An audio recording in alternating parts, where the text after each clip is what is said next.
बादशाह अकबर पक्के पहेलीबाज थे। उन्हें पहेलियां पूछने का बहुत शौक था। वे दूसरों की पहेलियां सुनते भी थे और अपनी पहेलियां भी अक्सर सुनाया करते थे। एक दिन बादशाह ने बीरबल को एक नई पहेली सुनाई। ऊपर ढक्कन, नीचे ढक्कन, मध्य मध्य खरबूजा, मोह छुरी से काटे आपहीं, अर्थ तास नहीं दूजा। बीरबल ने ऐसी पहेली पहले कभी सुनी न थी, इसलिए वह चकरा गया। उसकी समझ में इस पहेली का अर्थ आ नहीं रहा था। अतः उसने बादशाह से प्रार्थना की, जहां अपना अगर मुझे कुछ दिनों की मोहल्लत दी जाए तो मैं इस पहेली का अर्थ समझकर आपको सुना सकता हूं। अकबर बादशाह ने बीरबल का प्रस्ताव मंजूर कर लिया।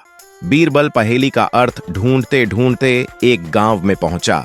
गर्मी का दिन और थकान से परेशान बीरबल एक खुले घर में घुस गया।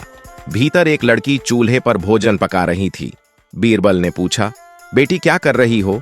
लड़की ने जवाब दिया, देख नहीं रहे बेटी को पका रही हूं और मां को जला रही हूं।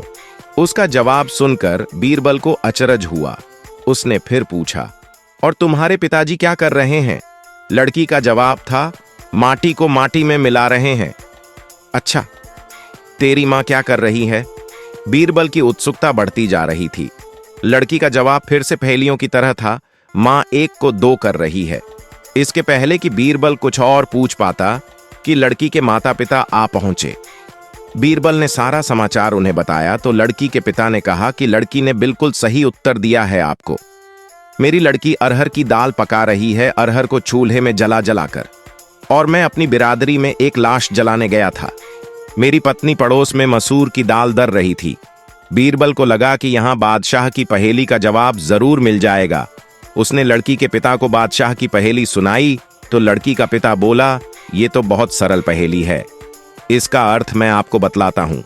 धरती और आसमान दो ढक्कन हैं और उनके मध्य निवास करने वाला मनुष्य खरबूजा है। वह मृत्यु आने पर उसी तरह मर जाता है जैसे गर्मी से मोम पिघल जाती है। उसकी बुद्धिमानी से प्रसन्न होकर बीरबल ने उसे बहुत सारा इनाम देकर दिल्ली के लिए प्रस्थान किया। दिल्ली पहुंचकर जब बीरबल ने दरबार में सबके सामने बादशाह की पहेली का भेद बताया तो अकबर बहुत प्रसन्न हुए और बीरबल को ढेर सारे पुरस्कार प्रदान किए।